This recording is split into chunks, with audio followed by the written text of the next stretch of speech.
행복한 안식일입니다. 행복하십니까?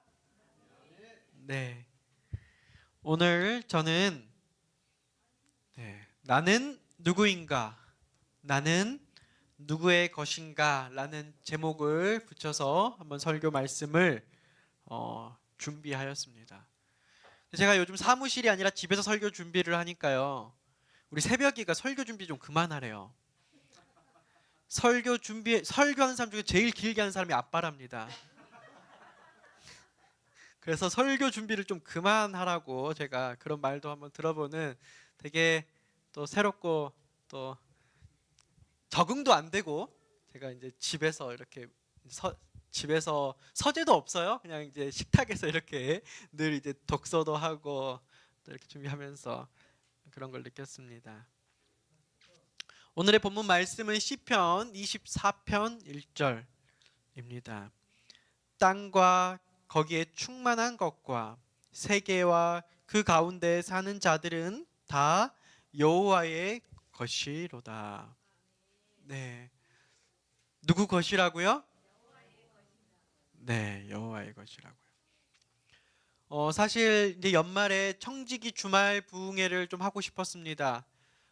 보통 이제 청지기는 교환 설교를 많이 합니다. 왜냐하면 혹여나 담임 목사가 또 청지기에 관한 특별히 재물의 청지기, 헌물에 대한 설교를 하다 보면 또 괜한 오해와 또 불필요한 이야기들로 교회 경영과 교회 운영과 연말에 교회에 또 사단이 틈탈까 하는 일로서 많이들 교환 설교를 합니다.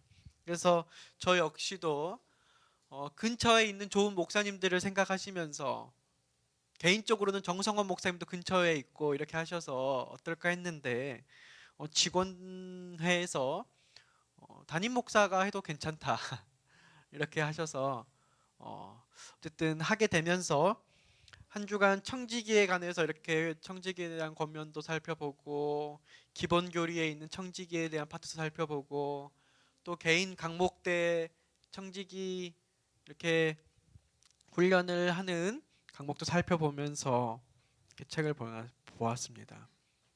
제가 청지기에 보내는 권면을 모든 책을 다 이번 주 읽지는 못했는데요. 이렇게 원하는 챕터들을 보면서 이렇게 가운데쯤 보는데 처음 제가 이제 한 일요일 월요일쯤에 이제 보여지는 글이 바로 이 글이었습니다.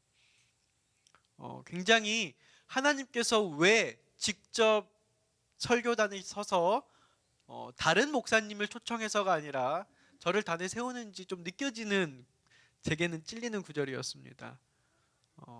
우리 김미경 집사님 한번 읽어주시겠습니까?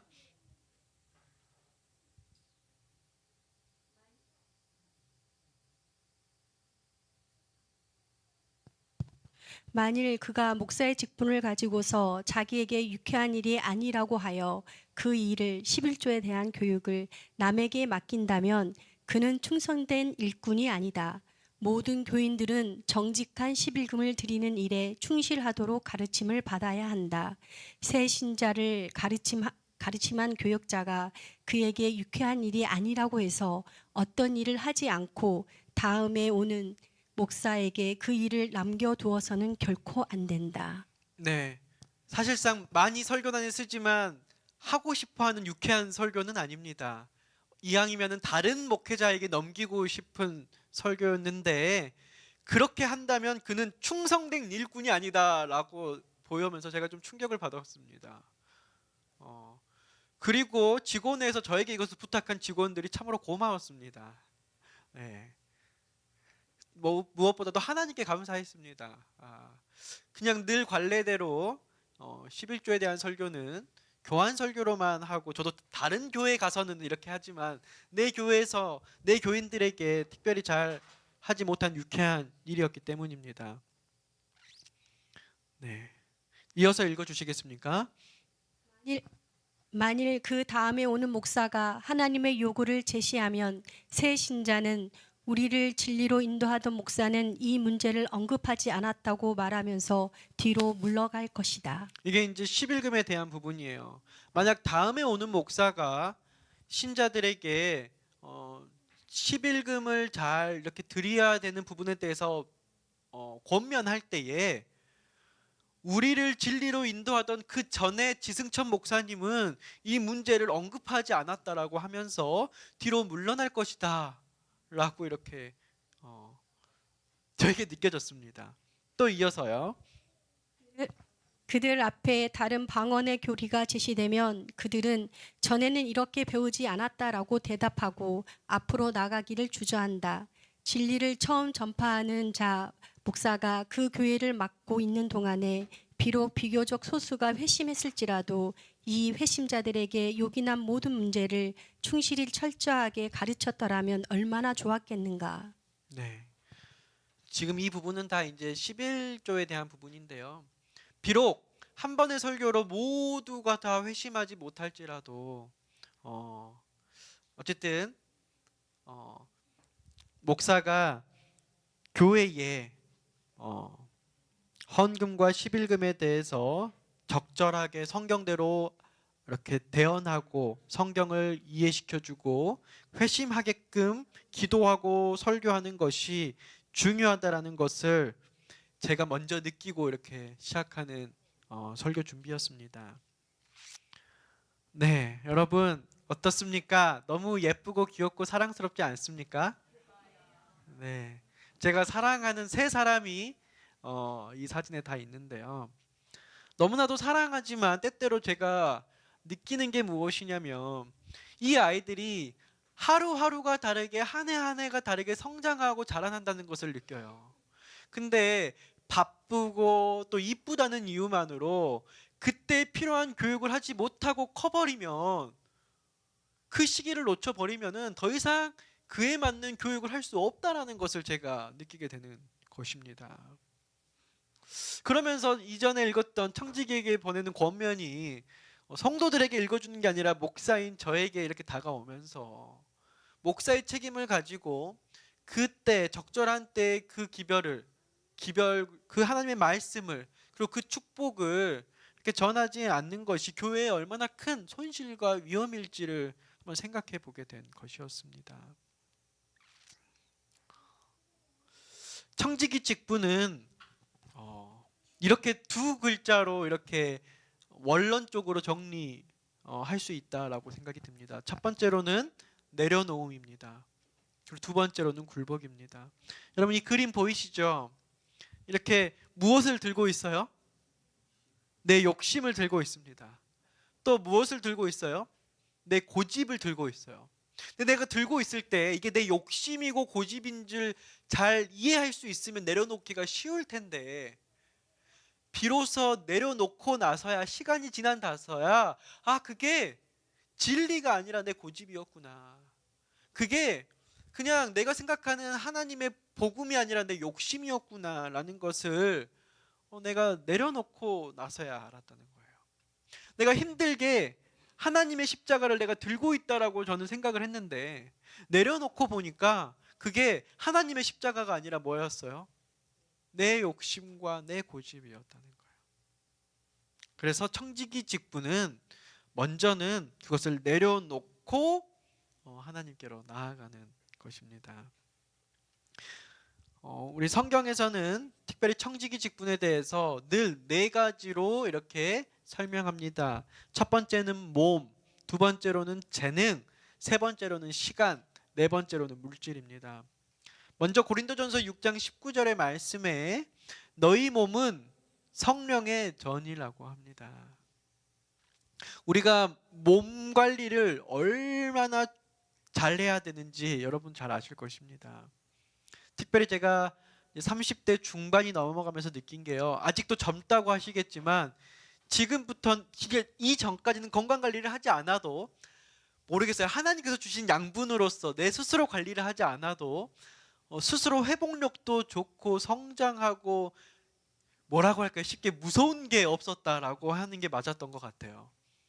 그런데 이제 점점 무서워지는 게 생겨요. 음식도 자극적인 음식을 먹으면 무서워지고요. 어느 늦은 시간에 과식을 하면 그게 무서워지고요. 내가 스트레칭을 하지 않고 운동을 하면 무서워지고요.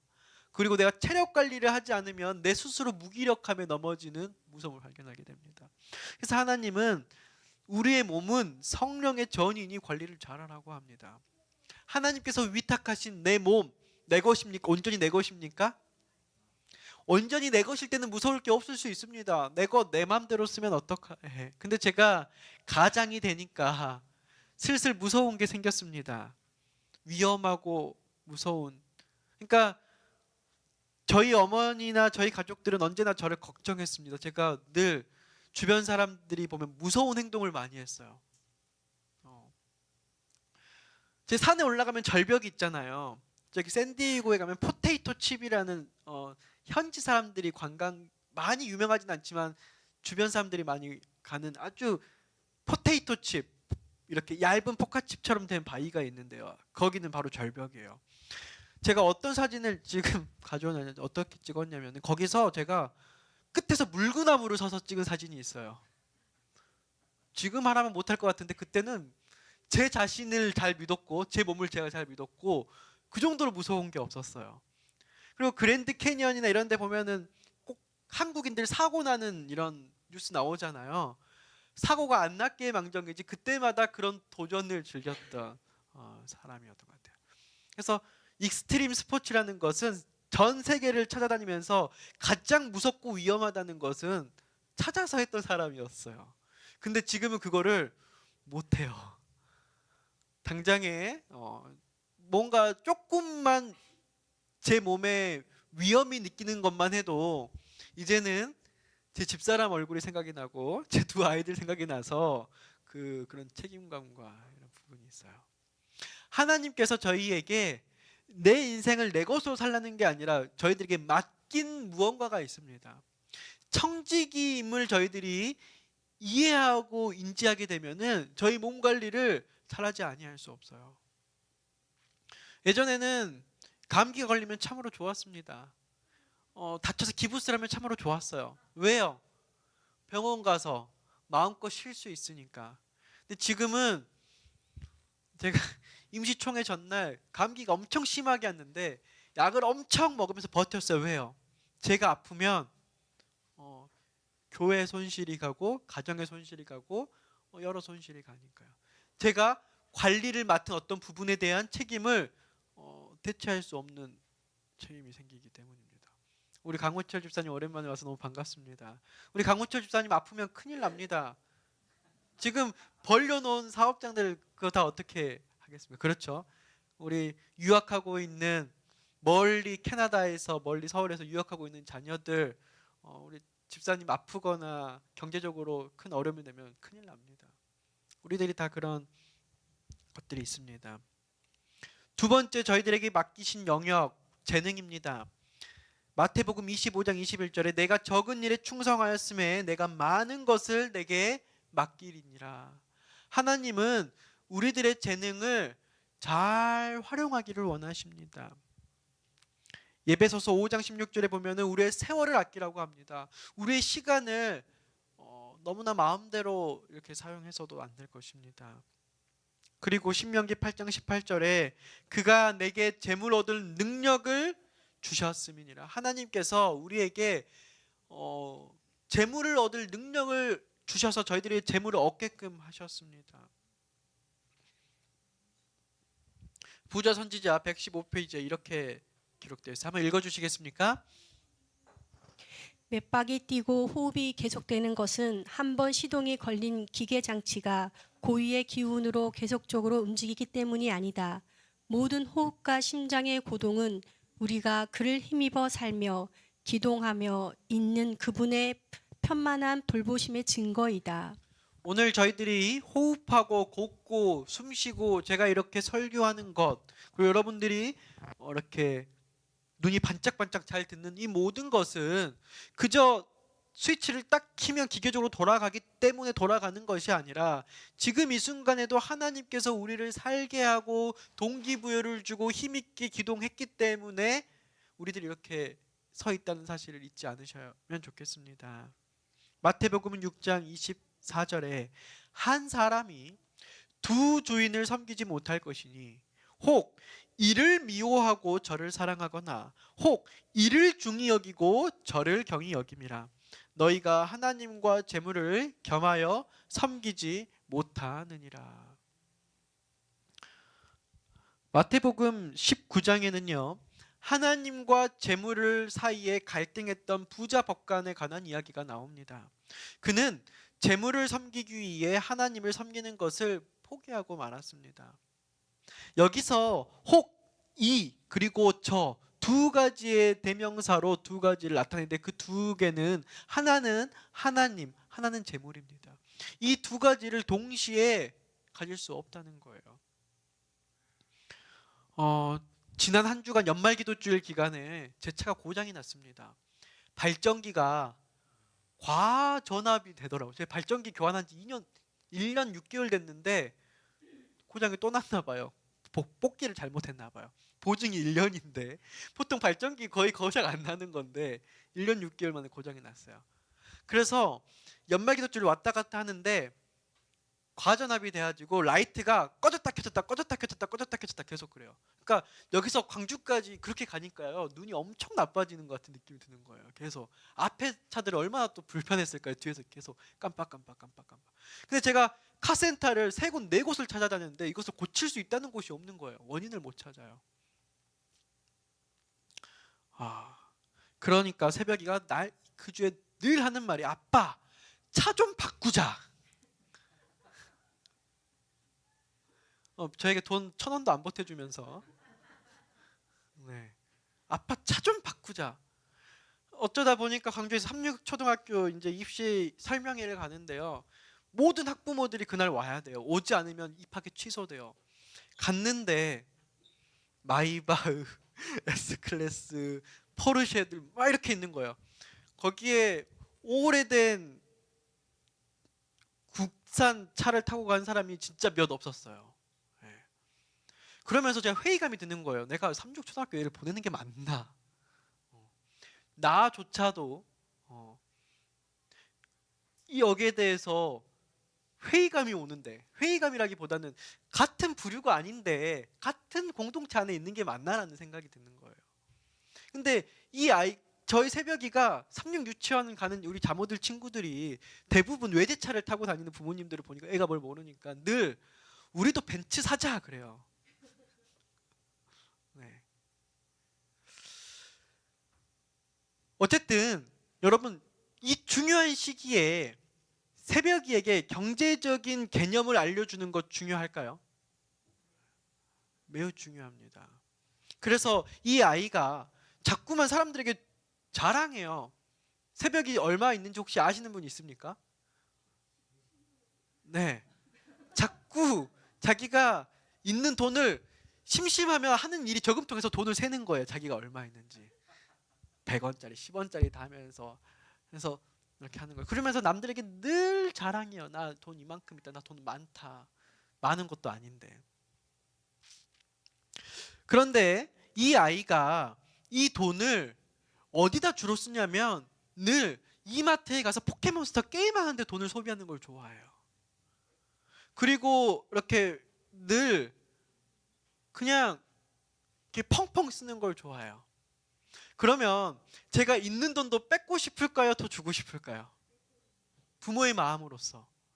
그러니까 저는 새벽이가 용돈을 받으면 예전엔 다 뺏었는데 이제는 머리가 커가지고 왜 내가 받은 돈을 아빠가 가져가냐 그래서 지금은 5만 원을 받으면 10,000원만 주고 4만 원 제가 가져갑니다. 근데 이 아이가 그 5만 원을 정말 잘 쓰고 잘 관리하고 잘 부풀리고 정말 부모가 봤을 때 기특하게 쓴다면 그 5만 원을 뺏을 부모가 있을까요? 오히려 얹어주겠죠. 네. 우리의 경제적인 개념이 하나님 보시기에 우리를 다 보고 있다는 생각을 한번 해보셨으면 좋겠습니다. 하나님께서 저희들이 어떤 경제적 관념을 가지고 있는지를 우리가 어떻게 하나님께서 우리에게 맡기신 우리에게 할당해 주신 그 돈을 재물을 사용하시는지를 보시고 하나님께서 더 주실지 아니면 좀 뺏어 가실지를 생각한다는 것입니다. 단연 제 삶을 보니까 그래요. 제가 오로지 이 재물을 하나님의 것이라고 하면서 했을 때 하나님께서는 무수한 것을 제게 주셨습니다. 그런데 언제부턴가 제가 자꾸 제 것을 챙겨요. 이 정도 중에서 이거는 무조건 내 거야. 나는 이 정도는 가지고 살아야 돼. 그러다 보니까 자꾸 이 내 것이라고 하는 것이 많아지다 보니까 하나님께서 제게 주신 모든 게 다 내 것으로 생각되는 쪽으로 함도가 차버리는 걸 제가 경험을 했어요. 그러다 보니까 하나님께서 점점 뺏어 가신다는 것을 제가 좀 느끼게 되었습니다. 각자의 모든 경제적 형편이 다를지언데 어떻게 느끼고 어떻게 배우셨는지 모르겠습니다. 이 11조는 하나님의 소유권을 인정하는 신앙의 고백입니다. 그래서 11조는 우리가 감사해서 드리는 게 아니고 하나님께 어떤 우리가 관대한 마음으로 하나님 제가 이 정도는 하나님께 드릴게요 라고 드리는 것이 아니고 그러한 감사와 순종과 사람의 마음이 아닌 그저 순종의 마음으로 하나의 행정적 절차로 우리는 11조를 하나님께 우리의 것을 드리는 게 아니라 돌려드리는 것이라고 하는 것이죠. 성경 창세기 14장 20절에 보면 아브라함이 대제사장 멜기세덱에게 하나님에게 11조를 구별해서 드렸습니다. 또한 야곱은 창세기 28장에 보면 그 사닥다리 이후에 하나님께 11조를 드리겠다라고 서원을 했습니다. 약속을 했습니다. 신약에서도 보면 예수님께서는 이 11조의 가치가 여전히 유효하다라고 말하고 있는 부분들이 있습니다.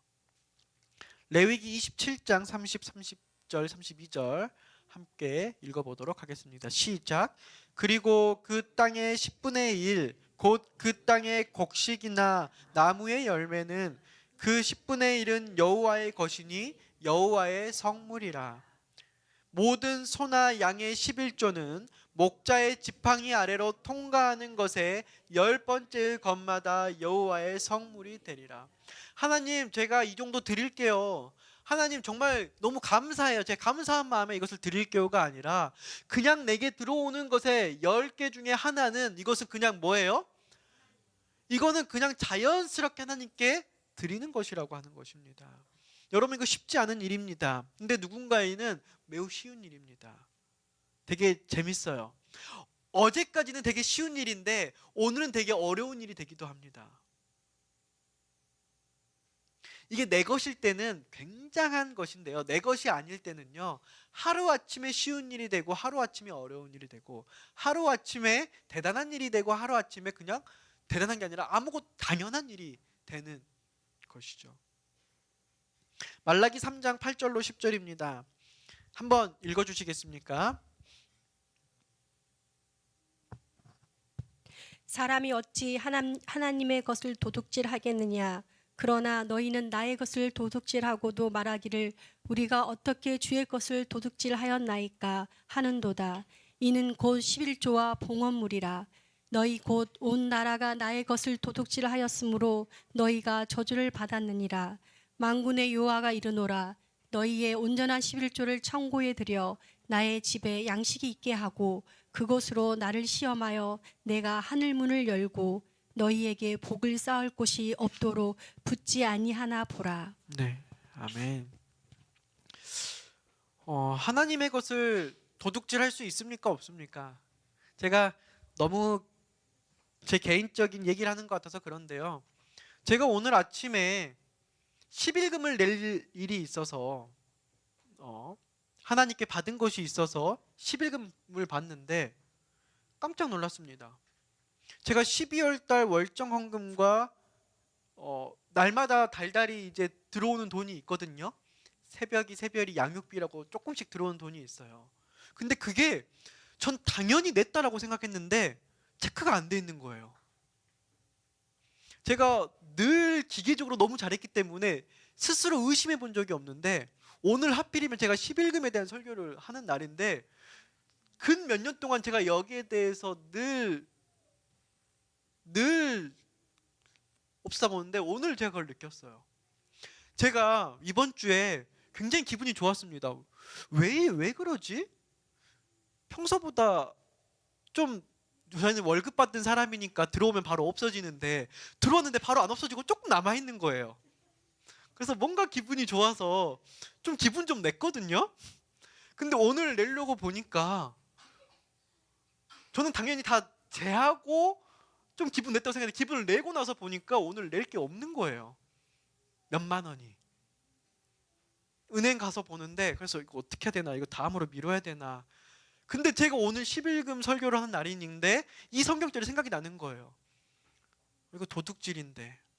그래서 비상금 통장에서 다시 한번 돈을 빼어서 얼마 안 되는 돈이지만 이제 이렇게 해서 이렇게 내어드렸어요. 뭐 이런 경험이 뭐 종종 있죠. 종종 있는데 그럴 때마다 하나님의 것을 도적질 할 수 없기 때문에 채워놓았을 때 하나님께서 이게 내 것을 구별해서 하나님께서 채워주시는 그 경험의 이야기는 사소하면서도 큰 이야기들을 아마 11금 생활하시는 분들은 이루 말할 수 없을 정도로 그 경험 이야기를 가지고 있으실 것입니다. 창세기 28장 20절로 22절 말씀입니다. 야곱이 서원하여 이르되 하나님이 나와 함께 계셔서 내가 가는 이 길에서 나를 지키고 먹을 떡과 입을 옷을 주시어 내가 평안히 아버지 집으로 돌아가게 하시오면 여호와께서 나의 하나님이 되실 것이요 내가 기둥으로 세운 이 돌이 하나님의 집이 될 것이요 하나님께서 내게 주신 모든 것에서 10분의 1을 내가 반드시 하나님께 드리겠나이다 하였더라. 제가 11금을 구별하는 것은 중학생 때부터였습니다. 그때는 크게 어려운 일이 아니었어요. 근데 이 말라기 3장에 있는 말씀 시험하여 보라라는 말을 제가 설교 시간에 듣고 제가 시험해 봤어요.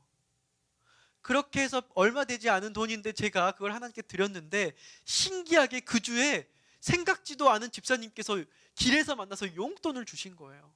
그래서 그것을 또 냈어요. 그랬더니 또 채워지는 거예요. 또 냈어요. 또 채워지는 거예요. 저는 이 경험을 수십 년을 했습니다. 수십 년을 했어요. 제가 임시 전도사 생활을 하면은요, 한 달에 120만 원 받고 가정을 이렇게 키우는 생활을 3년을 했습니다. 사람들이 엄청 불쌍하게 생각해요. 쉽게 말하면 기초수급자인데 한 교회 담임 목사로 있으니까 자존심에 기초수급자 등록을 안 했어요.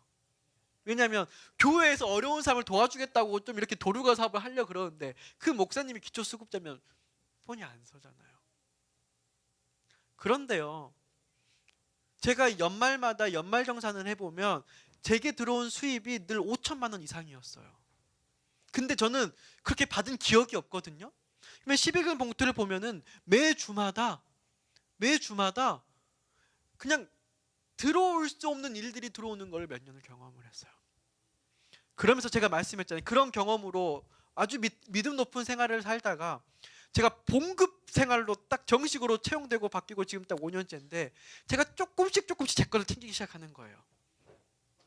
이제 월급을 받다 보니까 조금씩 적금도 들어야 되고 보험도 조금 이제 아이들 이름으로 좀 들어야 되고 조금씩 이제 이렇게 하다 보니까 물론 그걸 해야 됩니다.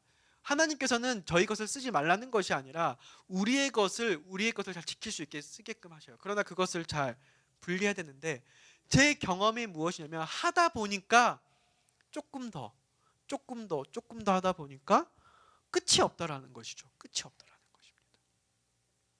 그래서 하나님께 내가 반드시 하나님께 이것을 드리겠나이다라고 서원을 하는 것이 얼마나 중요한 것인지 깨달았어요.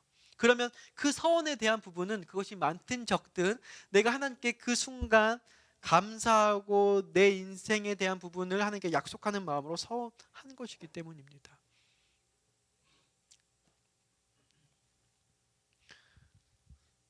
십일금에 대한 부분은 그렇고요. 헌금은 감사와 사랑의 표현입니다. 11조가 의무라면 헌금은 사랑입니다. 그래서 성막과 성전은 자원하는 마음에서 드린 헌금으로 세워졌습니다. 마태복음 10장 8절에 너희가 거저 받았으니 거저 주라. 우리가 받은 은혜가 더 크다면 우리의 헌신도 더 커지는 것이 마땅하다.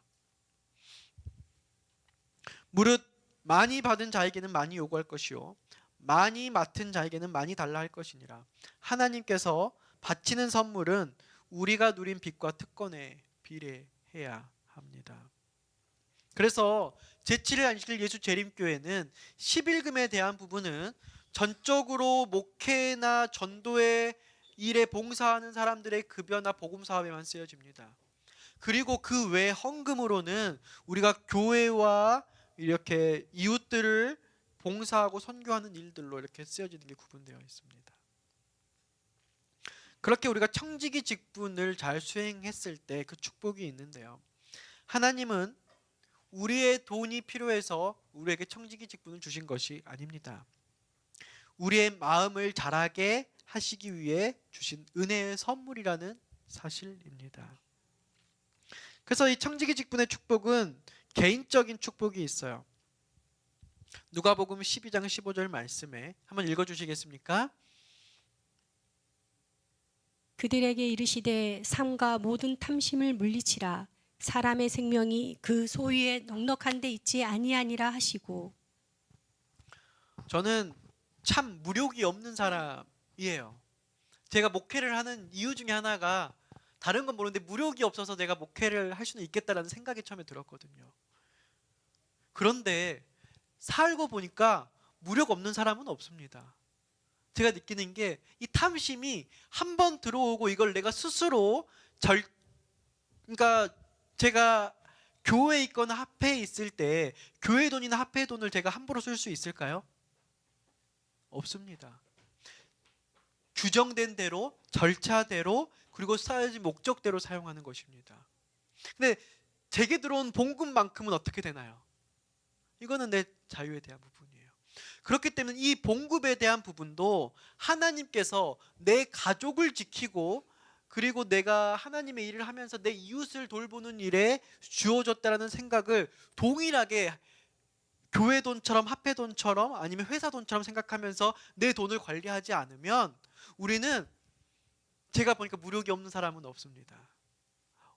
무력이 없게끔 그때 교육받고 가정교육을 받고 학교에서나 이렇게 교육을 받아서 그렇게 훈련된 것이지 그것이 훈련이나 이런 교육이나 이런 말씀을 놓치면서 그냥 계속 하다 보면은 어느 누구도 그 탐심을 제어할 수 없는 사람이 되는 거예요.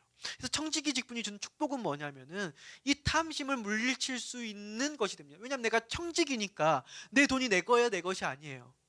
내 것이 아니에요. 하나님께서 내게 위탁한 돈이기 때문에 내 가정을 돌보고 내가 살 수 있게 쓸 수 있는 돈 그리고 그 다음 내가 어떻게 해야 될 돈 하나님께서 내게 알려주신 대로 써야 될 돈 이것들을 구분했을 때 우리에게 오는 탐심을 물리칠 수 있다라고 하는 것입니다. 그래서 우리에게 탐욕이 치유됩니다. 하나님께서 우리에게 말씀하신 율법의 첫 번째는 탐심하지 말라는 것입니다. 나의 유익을 구하지 말라는 것입니다. 그런데 우리가 청지기 직분 생활을 하면 이것을 우리가 유혹을 물리칠 수 있어요. 또한 이기심이 사라질 수 있어요. 영적 성장이 일어납니다. 그리고 하나님께서 시험하여 보라고 했던 그 시험에 하나님의 하늘 문이 열립니다. 참 제 가진 것을 보면 참 어떻게 보면 회의감이 많이 들 수 있는데요. 그래도 청지기 직분으로 살아가면서 제가 늘 힘들하면서 살아본 적이 없습니다. 늘 부자처럼 살았던 것 같아요. 그리고 사람들이 넉넉한 사람으로 저를 봐줘요. 실제적인 우리가 가지고 있는 것들로 하면 넉넉하지 못하겠죠. 그러나 제가 살면서 오히려 가진 사람들보다 더 힘들어하지 않았습니다. 그것은 탐심으로부터의 자유함인 것 같습니다. 하나님께서 분명히 축복 주십니다. 저희들을 정말 가난하게 힘들게 하시지 하나님은 않습니다. 두 번째는 타인을 향한 축복입니다. 참된 청지기들은 그들과 접촉하는 모든 사람에게 축복이 된다. 디모데전서 6장 18절 19절에 선을 행하고 선한 사업을 많이 하고 나누어 주기를 좋아하며 너그러운 자가 되게 하라. 이것이 장래의 자기를 위하여 좋은 터를 쌓아 참된 생명을 취하는 것이니라. 목회를 하다 보니까요, 교회가 큰 일을 할 때가 있잖아요. 헌신을 할 때, 교회 차량을 산다거나, 뭐 제가 있었던 교회에서는 LED를 한다거나, 아니면 리모델링을 한다 그럴 때 큰 헌신이 있어요. 그러면 저와 재무는 목회자다 보니까 그 수입을 다 보게 되잖아요. 참 신기한 것은요, 그때그때마다 하나님께 자신의 것을 내어드리는 사람은 많이 가진 자들이 아닙니다. 늘 자유롭게 사시는 분들입니다. 내 것이 내 것이 아니라 내게 주신 것이 하나님께서 주신 것이라는 것을 인식하고 사시는 분들이 언제나 하나님의 사업에 내어드릴 수 있는 것입니다. 그리고 뭐 많이 버는 사람들, 많이 벌지 않는 것과 상관없이 내 것을 많이 모으는 사람들이 내어내는 것을 잘 못합니다. 제가 보니까 월급과 상관이 없어요. 여러분, 부자들이 꼭 돈 많이 버는 사람이 부자는 아닌 것 같습니다. 제가 보니까 부자들은요, 잘 모으는 사람들이 부자입니다. 잘 안 쓰고. 근데 그렇게 잘 모으는 사람들은, 이상하게 내 것을 잘 모으는 사람들은 하나님의 것을 잘 내어놓지 못합니다. 넉넉하지 못해요.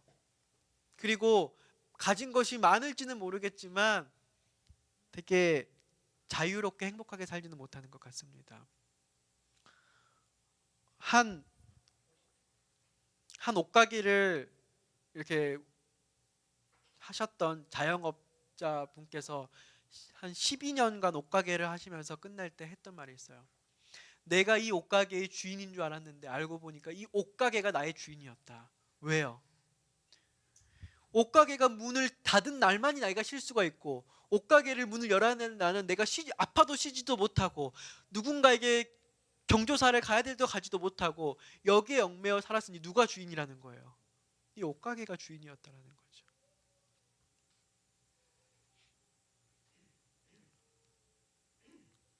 한번 읽어봐 주시겠습니까, 집사님? 청지기 직분은 다른 사람에 대한 봉사를 포함하며 그들에게 이익을 되도록 하나님께서 은혜롭게 베푸신 것들을 기꺼이 나누어 주고자 하는 정신이다. 이것은 더 이상 인생이 우리가 소유하고 있는 돈이나 우리가 획득한 직함이나 우리가 아는 중요한 인물이나 우리가 사는 집과 이웃이나 우리가 가지고 있다고 생각하는 지위와 영향력으로 이루어지는 것이 아니라는 사실을 의미한다. 진정한 삶은 하나님을 아는 것이며 그분과 같은 자애롭고 관대한 특성을 개발하며 그분께서 우리를 번영케 하신 대로 우리가 줄 수 있는 것을 주는 것이다. 그리스도의 정신으로 진정 주는 것이 진정 사는 것이다. 네. 우리 사랑하는 성도님들, 청지기 직분을 잘 수행하심으로써 나뿐만 아니라 타인에게도 축복이 되는 삶을 사셨으면 좋겠습니다. 우리 아무개 장로님, 아무개 집사님만 만나면 내가 너무 좋아, 내가 너무 은혜를 받아 라는 말을 듣는 그런 저와 여러분이 되시면 좋겠습니다. 이 청지기 직분에 대한 교회에 대한 축복도 있습니다. 함께 다시 읽어주시겠습니까? 교인들을 주는 일에 계속적으로 참여시키는 일은 운동과 같다. 그것은 튼튼한 교회가 되게 하여 그리스도께서 교회에 베풀어 주신 복들을 나눠주는 일에 참여하게 하며 하나님의 사업에 있어서 필요되는 것은 무엇이든지 응할 준비를 하게 한다. 교회는 목사를 부양하고 하나님의 왕국을 인근에 확장하며 세상의 오직까지 넓히기 위한 충분한 자금을 갖게 될 것이다. 교회는 그분의 축복을 인해 사랑과 감사의 정신으로 기꺼이 시간과 재능과 재물을 하나님께서 사용하실 수 있도록 할 것이다. 아멘. 제 경험에 의하면 제가 처음 목회지 갔던 데는 정말 가난한 교회였습니다. 근데 제가 돌아보고 나니까 그 교회에서 정말 가난한 교회였거든요. 근데 그 교회에서 교회 차도 사고, 교회 LED 헌금, 그때 당시 굉장히 비쌌는데 LED도 하고 많은 일들을 했어요. 돌이켜 보니까 너무나 미안했는데 어떻게 그렇게 했을까라는 미안함이 있는데, 그걸 모를 정도로 교인들이 기쁘게 자원하면서 그런 일들을 하는 걸 봤어요. 교회 사업을 할 때 그냥 억지로 정해놓고 성도님들의 돈을 뺐듯이 헌금을 내라고 하는 듯이 할 수도 있지만, 실제로 교회가 정말 보람된 일, 교회 선교에 도움이 되는 일, 하면 행복한 일들을 했을 때 하나님께서 기꺼이 그것들을 주시고 그것들을 사용하게 하시고 그것들로 기쁘게 하시고 그 기쁨으로 인해서 교회가 살게 하시고 교회가 교회적 역할을 하게 한다는 사실, 여러분들 기억하시면 좋겠습니다. 그래서 우리가 돈 보면서 교회를 살림을 꾸려가고 이렇게 하는 것이 아니라, 우리가 하나님께 청지기 직분됨을 살면서 우리가 그것을 할 때 그 교회가 건강해지고 그 교회가 살아나며 그 본인과 가족과 공동체가 축복을 받는 경험을 함께 했으면 좋겠습니다. 그렇게 될 때에 이 축복이, 하나님의 교회는 건강해지고 선교는 확장되며 예수님의 재림은 더 가까워진다는 것입니다. 이렇게 원론적인 말씀을 드리고요. 끝나면 많은 궁금증과 질문과 혼란과 이런 것들이 있겠다는 생각이 들었습니다. 그래서 우리 제7 안식일 예수 재림교회 기본 교리의 부록에 나타나 있는 우리 크리스찬 빌리프에 나오는 11조에 대한 나름대로의 가이드라인을 좀 소개해드리면 조금 더 좋지 않을까. 11조에 대한 부분 정답은 없습니다. 본인이 하나님께 느끼는 만큼만 하는 건데, 이렇게 됐어요. 봉급자, 월급 받는 사람들입니다. 월급 받은 사람들은 공제할 것이 없습니다. 그냥 월급의 10%. 그래서 개인적인 소비나 생활비, 이렇게, 그러니까 가장 계산이 단순하죠. 11금을 내는 단순히. 도매나 소매업자입니다. 이분들은 순수익의 10%입니다. 인건비, 난방비, 전기료, 보험료, 임대료, 재산세 등 사업 운영의 전반적인 부분들이 들어가는 것을 빼요. 근데 그것을 할 때 어떤 경우에 가족 생활비나 개인적 잡비 또한 거기에 들어가는 경우들이 있어요. 그것들은 빼고 이렇게 하는 것입니다. 농부 마찬가지로 품삯, 비료값, 보수비, 이자, 기타 농업 운영 경비들을 빼고, 거기서 나오는 쌀이며 이런 것들은 가족의 생계비로 빼면서 이렇게 해야 된다라고 나름대로 정리를 해두고 있습니다. 제조업자, 투자자, 전문직은 마찬가지로 순수익입니다. 비슷하고요. 이제 특별한 경우가 부인이 11조를 드릴 경우, 그러니까 남편이 11조를 드리지 않는 가정이에요. 남편을 신앙을 하지 않는데 내가 홀신앙으로 신앙을 할 때 어떻게 11조를 드려야 하는가? 상황에 따라 다르다고 하는 것입니다. 상황 1, 남편이 생활비 일부를 11조 용도로 허용을 할 경우는 그 금액에 대해 가능하죠. 그런 남편이 생활비를 주는데 이거에 대해서 11금을 절대 못 빼게 하는 아주 강경한 남편이라고 한다면 11금을 낼 수 없는 것입니다. 그래서 자신이 직접 본 돈이나 선물을 받거나 용돈을 받는 혹은 추가로 얻은 금액에 대해서는 11금을 내지만, 남편이 11금을 못 내게 하는데 그것을 내가 못 내는 건 어쩔 수 없는 부분이라고 하는 것이죠. 이 원칙은 11조는 하나님의 소유를 인정하는 순종의 행위로서 할 마음만 있으면 있는 대로 받으실 터이요 없는 것은 받지 아니하시리라는 것입니다. 그래서 내가 수입이 없어서 혹은 내가 현재 11금을 낼 수 있는 상황이 안 된 상황에서 못 내는 것에 대해서 힘들어하실 필요 없습니다. 하나님께서는 하나님의 청지기 직분에 대한 부분으로서 시험하기 위하여 이것이 내 것인지 네 것인지를 확인하는 과정으로서 받는 것이지, 없는 것을 구태여 받으려고 하지 않습니다.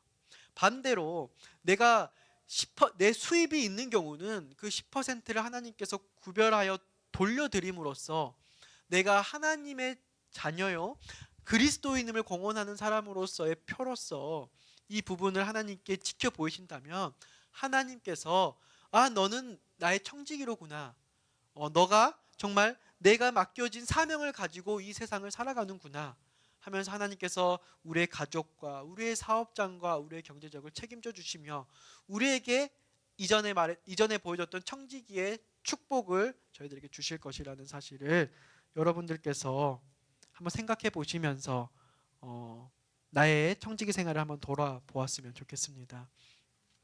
여러분, 가장 우리에게 본이 되는 완벽한 청지기는 바로 예수님이십니다. 예수님은 10분의 1을 드리는 것이 아니라 그분의 인생 전체를 내어드렸습니다. 그 사랑을 깊이 볼 때에 우리도 자연스럽게 드리고 싶어지는 마음이 생겨지는 것입니다. 억지로가 아니라 기쁨으로, 사랑으로, 그리고 감사의 마음으로 하나님께 드리는 청지기가 되었으면 좋겠습니다. 오늘 제가 준비한 청지기, 특별히 재물에 대한 설교는 너무나도 많은 부분이 있는데 이 정도로 이렇게 요약을 좀 해보았습니다. 쉽다면 쉬운 부분인데 어렵다면 굉장히 어려운 부분이고요. 우리가 두 재물을 섬길 수 없기 때문에 우리가 돈을 섬기고 있다면 이 부분은 저희들에게 굉장히 큰 어려운 부분입니다. 왜냐하면 부자, 법관, 청년은 이것을 끝내 하지 못해서 신앙을 떠나갔기 때문입니다. 바라기는 저희들에게 이것이 큰 시험이 되는 것이 아니라, 저희들이 신앙을 떠날 만큼 이 부분이 큰 어려움이 되는 것이 아니라 다시금 하나님께 내 자신의 모든 부분을 내어드리면서, 청지기는 무엇이라고 했죠?